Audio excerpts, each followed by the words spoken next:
Hello बच्चों, स्वागत है आपका अपने पसंदीदा YouTube channel science tech Vipin sir में।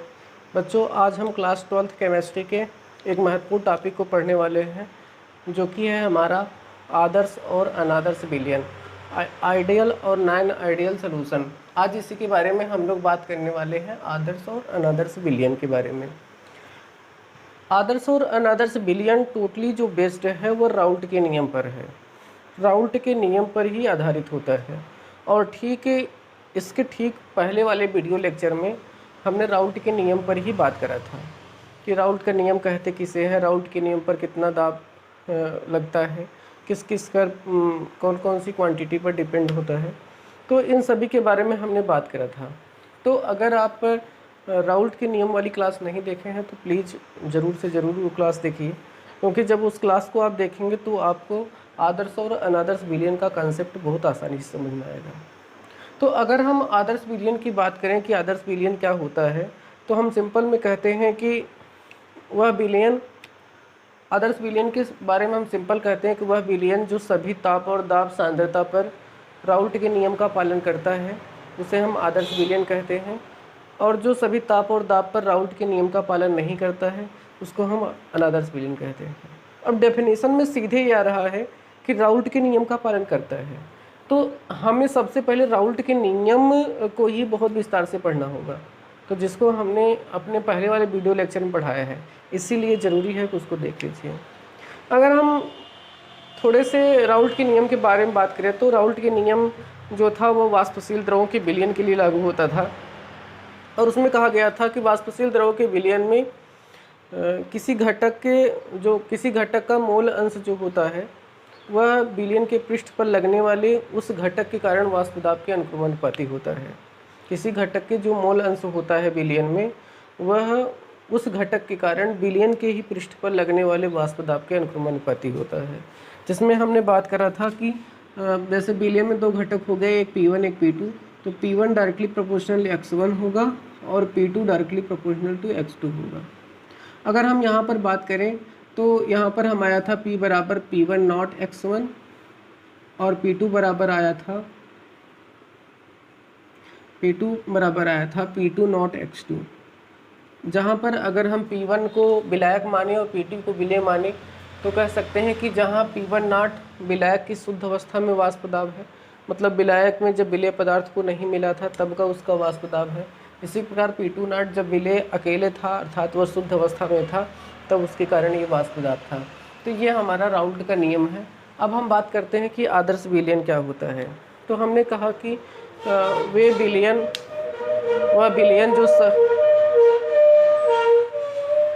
विलयन जो सभी ताप और दाब सांद्रता पर राउल्ट के नियम का पालन करता है उसको हम आदर्श विलयन कहते हैं। राउल्ट के यह नियम के पालन करने का मतलब होता है कि उस घटक के जो विलयन में मोलों की संख्या होगी वह उस घटक के कारण लगाए गए वाष्प दाब के अनुक्रमानुपाती होना चाहिए ना। तो ऐसा होता है तो वह राउल्ट के नियम का पालन करता है। और अगर सभी ताप दाब और सांद्रता पर यह गुण को पालन करता है, P1 डायरेक्टली प्रोपोर्शनल x1 रहता है, P2 डायरेक्टली प्रोपोर्शनल x2 रहता है, तो हम कहते हैं कि वह आदर्श विलयन होगा। तो हम इसका डेफिनेशन यहाँ पर लिख दे रहे हैं।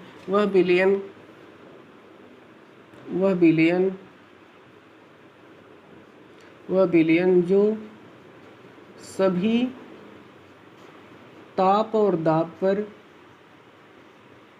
सभी ताप दाब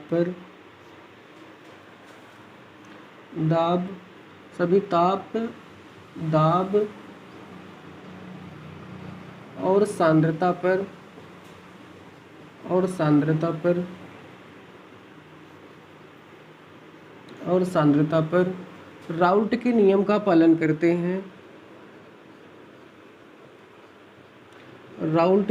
का पालन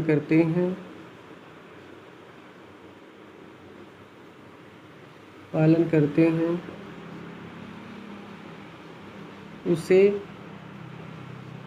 आदर्श विलयन कहते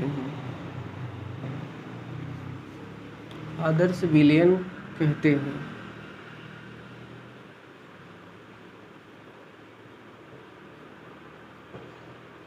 उसे आदर्श विलयन कहते हैं। हमने कहा कि वे विलयन जो सभी ताप दाब और सांद्रता पर राउल्ट के नियम का पालन करते हैं उसे आदर्श बिलियन कहते हैं। इसके अलावा किसी भी आदर्श बिलियन के दो और गुण होते हैं। पहला गुण ये होता है कि डेल्टा सॉल्यूशन एंथैल्पी जो होगी वह 0 होनी चाहिए और साथ में डेल्टा V इक्वल टू 0 होना चाहिए। इसका मतलब क्या है कि जो बिलियन की एंथैल्पी परिवर्तन है वह शून्य होना चाहिए। मीन्स कहने का मतलब यह है कि बिलियन बनने के पहले और बिलियन के बाद, बिलियन बनते समय न तो ऊष्मा अवशोषित होनी चाहिए और न ही ऊष्मा मुक्त होनी चाहिए। बिलियन बनने से पहले और बिलियन बनने के बाद तक पूरे प्रोसेस में अगर बिलियन में न ऊष्मा अवशोषित होती है और न बिलियन से ऊष्मा मुक्त होती है, तो अर्थात जो डेल्टा सॉल्यूशन की एंथैल्पी होगी वह 0 होनी चाहिए। इसके साथ में आयतन भी परिवर्तन नहीं होना चाहिए, अर्थात जितनी विलेय और विलायक की मात्रा मिलाई गई है दोनों के योग के बराबर बिलियन की आयतन होना चाहिए। जैसे हमने कह दिया कि हमने 200 ml विलायक में 10 ml विलेय को मिलाया हुआ है, तो पूरा बिलियन का हमें जो आयतन वो 210 ml मिलना चाहिए। अगर 210 ml एग्जैक्ट में हमको मिलता है तो हम कह देंगे कि वह बिलियन आदर्श है, और अगर पूरा नहीं मिलता है तो वह आदर्श बिलियन का लक्षण नहीं होगा। तो क्लियर समझ में आ गई बात की। पहली बात तो सभी ताप और दाब पर राउल्ट के नियम का पालन करना चाहिए सांद्रता पर।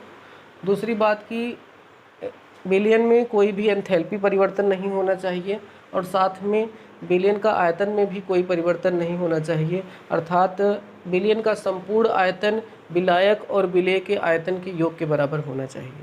ये हमने मान लिया। अब बात यह आई कि कोई बिलियन राउल्ट के नियम का पालन करता है और कोई नहीं करता है, अर्थात कोई बिलियन आदर्श और अनादर्श क्यों होता है।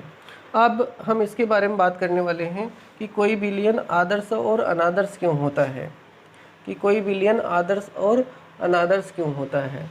तो अगर इसके बारे में हम यहाँ पर बात करें तो ऐसे हम समझते हैं कि मान लेते हैं कि यह विलायक है,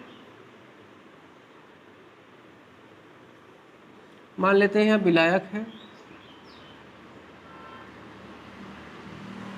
है, विलायक के अणुओं को हम ए टाइप मान लेते हैं, विलायक के अणुओं को हम ए टाइप मान लेते हैं, ये ए टाइप की अणु है। अब क्या हो जाएगा कि एक दूसरा मान लेते हैं एक पात्र जिसमें विलेय पदार्थ को रखा गया है, जिसमें हमने विलेय पदार्थ को भरा हुआ है। विलेय पदार्थ के अणु को हम बी टाइप मान लेते हैं, विलेय पदार्थ के अणु को हमने बी टाइप मान लिया।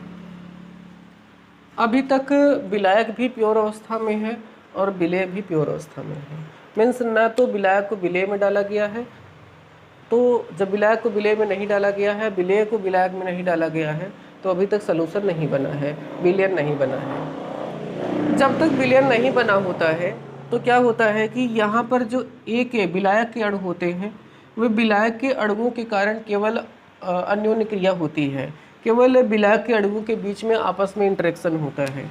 कहें तो यहाँ पर केवल ए और ए टाइप के अणुओं के बीच में इंटरेक्शन होता है, आपस में अन्योन्य क्रिया होती है। ठीक इसी प्रकार अगर यहाँ पर हम देखें तो केवल बी और बी के अणुओं के बीच में इंटरेक्शन होता है और कोई इंटरेक्शन यहाँ पर नहीं होता है। जाहिर सी बात है समझने वाली कि अगर बी एक ही टाइप के लोग किसी स्थान पे हैं तो उनके बीच में ही आपस में इंटरेक्शन होगा। तो यहाँ पर ए टाइप के लोग हैं तो ए टाइप के अणु हैं तो ए के बीच में इंटरेक्शन हो रहा है, और यहाँ पर बी टाइप के लोग हैं तो बी टाइप के बीच के इंटरेक्शन होगा। तो ऐसी बातें यहाँ पर हो सकती हैं। जैसे अब ग्रुप में क्लास की बात करें तो किसी क्लास में केवल लड़कियाँ पढ़ रही हैं, उसमें लड़कियों के बीच में आपस में इंटरेक्शन है। कहाँ पर किसी क्लास में केवल लड़के पढ़ रहे हैं, बॉयज़ हैं, तो उसके केवल बॉयज़ के बीच में इंटरेक्शन है। लेकिन अगर किसी क्लास में बिलियन की तरह लड़के और लड़कियां दोनों पढ़ रहे हैं, तो जैसे यहाँ पर हम बात करते हैं बिलियन की, यहाँ पर अगर बिलियन बन गया तो एक ही में सब लोग आ जाएंगे।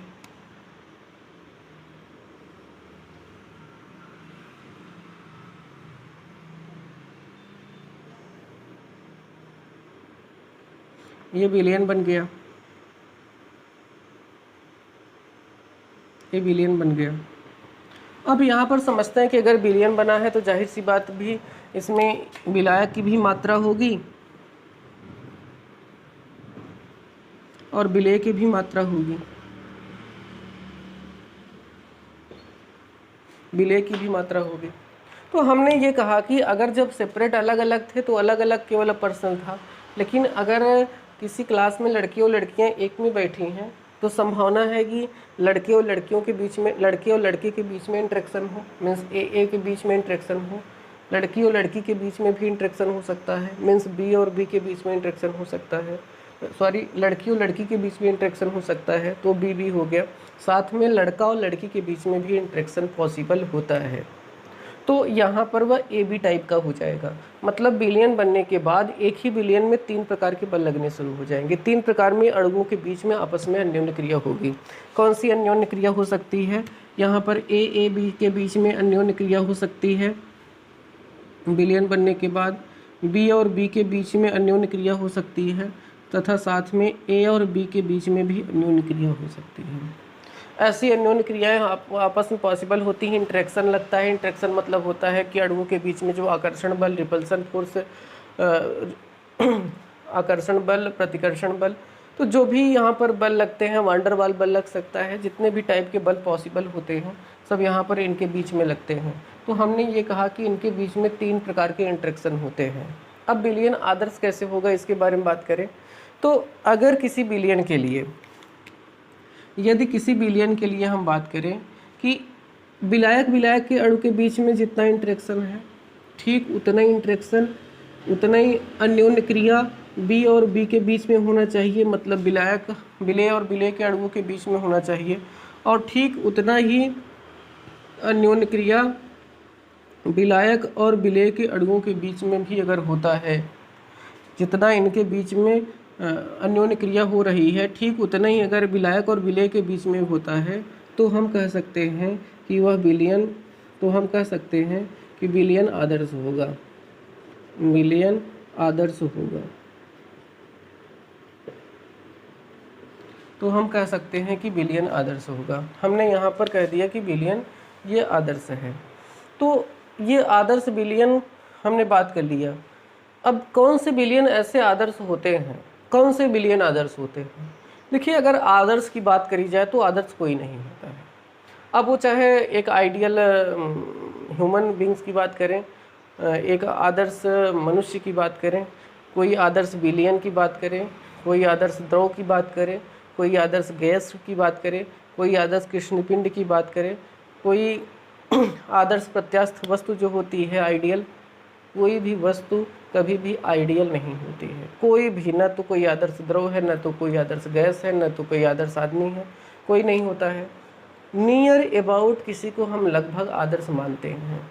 इसी प्रकार इस सलूशन में बात करें तो कोई भी बिलियन पूर्णतः आदर्श नहीं होता है। फिर भी काफ़ी हद तक हम एन हेक्सेन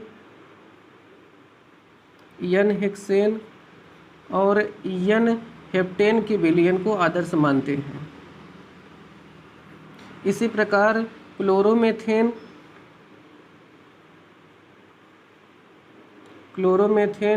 और क्लोरोएथेन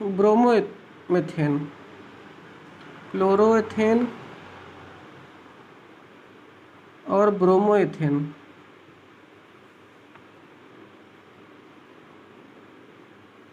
बिलियन को हम लगभग इसको आदर्श मान के चलते हैं। तो ये हमने आदर्श बिलियन के बारे में बात कर लिया। अब हम यहाँ पर बात करेंगे अनादर्श बिलियन के बारे में कि अनादर्श बिलियन होता क्या है। कहते हैं कि इसी का उल्टा होगा, वह बिलियन जो सभी ताप, दाब और सांद्रता पर राउल्ट के नियम का पालन नहीं करते हैं उसे अनादर्श बिलियन कहते हैं। तो कहाँ हम लिखेंगे, वह बिलियन जो सभी ताप और दाब पर, ताप, दाब और सांद्रता पर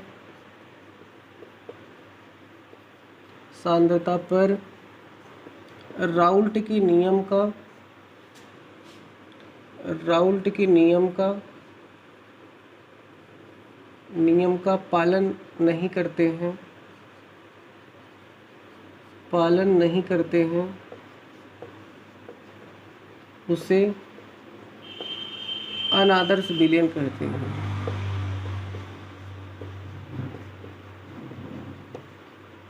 उसे अनादर्श विलयन कहते हैं।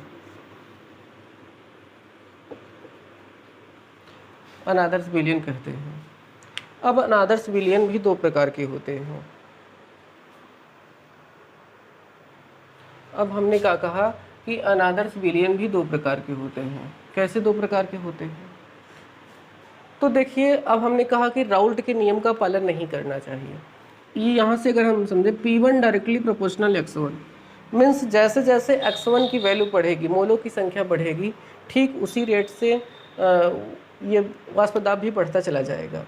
अब संभावना होती है कि न बढ़ने की, उसका पालन नहीं करेगा, तो जिस तरीके से x1 अर्थात मोलों की संख्या बढ़ेगी, दाब उसके अधिक रफ्तार से बढ़े, दाब उसके अधिक तेज़ी से बढ़े, तो हम कह सकते हैं या तो जिस तरीके से x1 बढ़ रहा है दाब उस रेट से न बढ़े, तब भी वह अनादर्श विलयन होगा। मीन्स दो प्रकार के हो सकते हैं। एक राउल्ट के नियम पर धनात्मक विचलन प्रदर्शित करने वाले, मतलब जहाँ पर दाब बढ़ के आता है, और एक राउल्ट के नियम पर ऋणात्मक विचलन प्रदर्शित करने वाले, अर्थात जहाँ दाब कम करके आता है। तो इस प्रकार के दो सलूशन संभव होते हैं। तो हम कह सकते हैं कि आदर्श विलयन दो प्रकार का होता है। आदर्श विलयन दो प्रकार का होता है।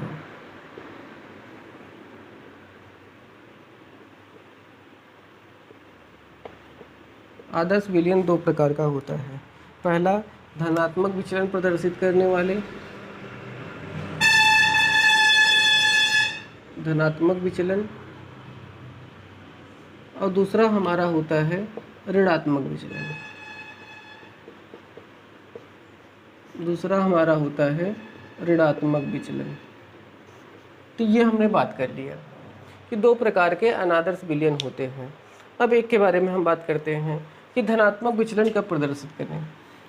हमने ये कहा कि अगर ए के बीच में इंटरेक्शन जो होता है वह बी की तुलना के बराबर हो, और साथ में ए और बी के बीच के इंटरेक्शन के बराबर, अन्योन्य क्रिया के बराबर हो, तो हम कह देंगे कि वह कैसा विलयन है, वह आदर्श विलयन है। लेकिन अगर यह ए और बी के बीच की जो अन्योन्य क्रिया है, ए और बी के बीच की अन्योन्य क्रिया, ए और बी के बीच की जो अन्योन्य क्रिया है वह कमज़ोर हो जाए, कम हो जाए, ए और बी के बीच की अन्योन्य क्रिया,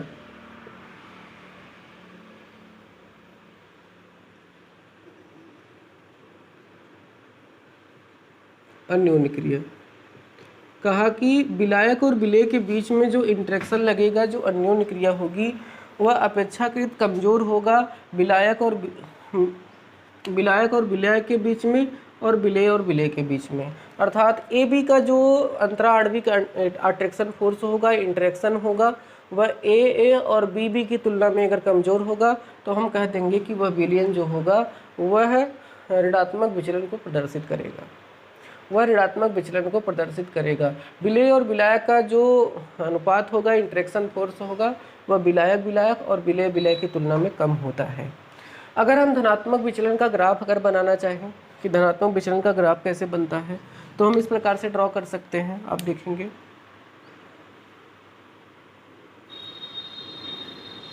ये हो गया। इसके पहले हमने राउल्ट के नियम में ग्राफ बनाया था आदर्श विलयन के लिए। यहाँ पर मान लेते हैं कि x1 बराबर 0 है, और x1 बराबर 1 है, और x2 इक्वल टू 0 है। जैसे जैसे हम इधर आएंगे तो x1 की वैल्यू घटेगी, x1 की वैल्यू 0 की इक्वल टू हो जाएगी, और इधर आने पर x2 की वैल्यू बढ़कर 1 हो जाएगी। यहाँ पर x1 और x2 मोलों की संख्या है, x1 और x2 मोलों की संख्या है। हमने कहा कि किसी विलयन के सभी घटकों के मोल अंश का योग सदैव 1 होता है।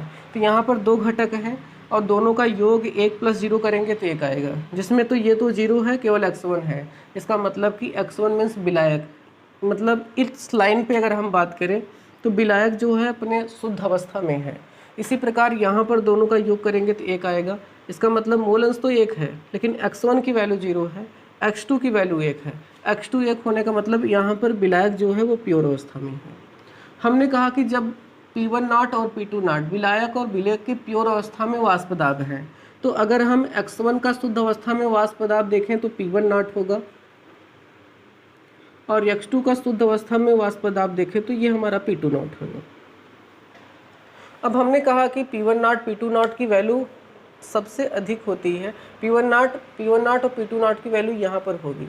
अब किसी विलयन के लिए शुद्ध अवस्था में वाष्प दाब विलयन के वाष्प दाब की तुलना में अधिक होता है। इस कारण से जैसे जैसे अब हम देखिए यहाँ से x1 की वैल्यू 0 है, तो इसके कारण यहाँ पर वाष्प दाब भी 0 है। जैसे जैसे हम इधर बढ़ेंगे तो x1 की वैल्यू बढ़ती चली जाएगी, इसका मतलब इसके कारण वाष्प दाब भी बढ़ता चला जाएगा, क्योंकि उसके डायरेक्टली प्रोपोर्शनल में होता है। इसी प्रकार जब हम इधर आएंगे x2 की वैल्यू बढ़ेगी तो इसके कारण भी वाष्प दाब बढ़ता चला जाएगा, इसके कारण वाष्प दाब बढ़ता चला जाएगा यहाँ पर। और अगर टोटल दाब की बात, ये हमारा जो हो जाएगा वो P1 है और ये वाला हमारा P2 है। यहाँ पर जो हमें दिखाई देगा, ये हमको दिखाई देगा P = P1 और प्लस P2 संपूर्ण दाब।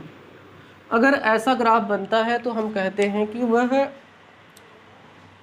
राउल्ट के नियम का पालन कर रहा है, इसका मतलब वह आदर्श विलयन है। लेकिन होता क्या है कि धनात्मक विचलन प्रदर्शित करते वाष्प दाब अधिक हो जाता है, इसके कारण जो ग्राफ होता है वो अपेक्षाकृत यहाँ पर ऊपर की ओर उठ जाता है। ऐसे ये ग्राफ इधर देखेंगे तो ये ऊपर की ओर उठ गया है, इसी प्रकार ये वाला ग्राफ भी ऐसे ऊपर की ओर उठ जाता है।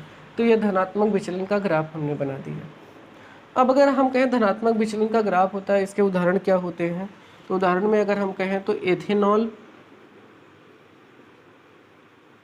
एथेनॉल और एसीटोन का विलयन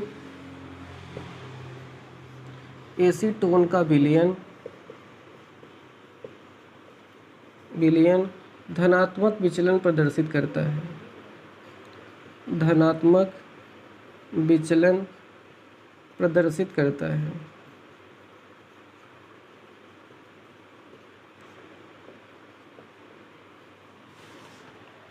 ये हमारा हो गया धनात्मक विचलन। अब हम बात करने वाले हैं ऋणात्मक विचलन की बारे में।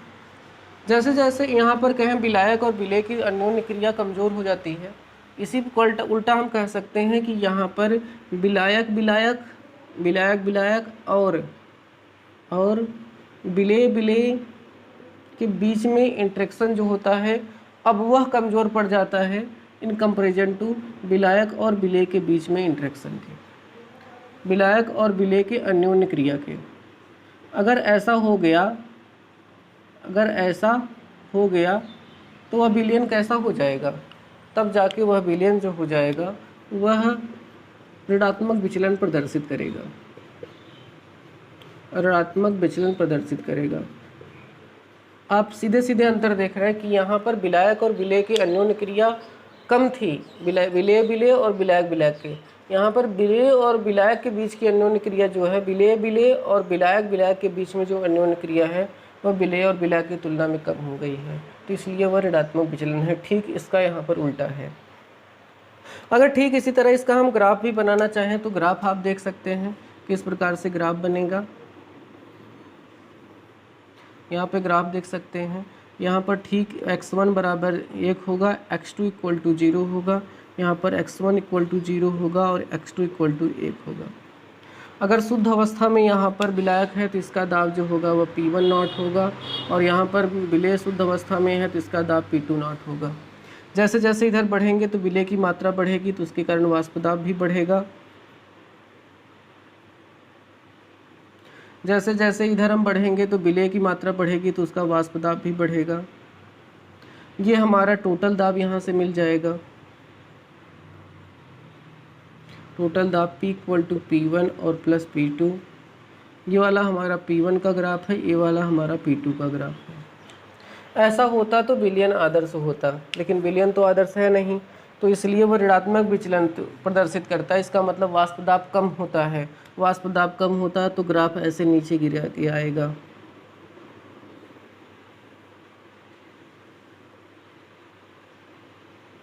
इस प्रकार से हमें ग्राफ प्राप्त होता है। ये हमारा ऋणात्मक विचलन का ग्राफ है। इसका उदाहरण अगर हम दें तो क्लोरोफार्म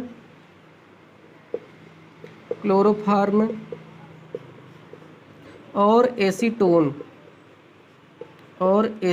का विलयन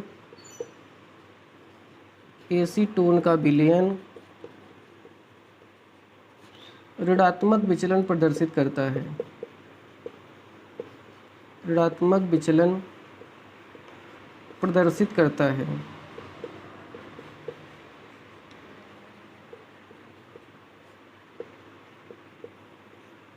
ऋणात्मक विचलन प्रदर्शित करता है।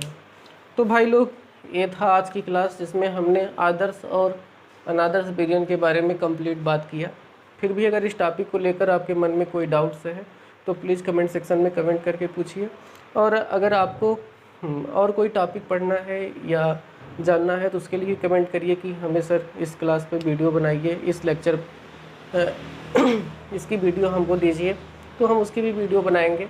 और आप इसके अलावा अन्य कोई भी टॉपिक पढ़ना चाहते हैं जो कि फिजिक्स के चैप्टर 1, चैप्टर 2, चैप्टर 3 और केमिस्ट्री के चैप्टर 1 के और सभी भाग की, तो उसकी वीडियो लेक्चर हमारे प्लेलिस्ट में मौजूद है, वहाँ से देख सकते हैं।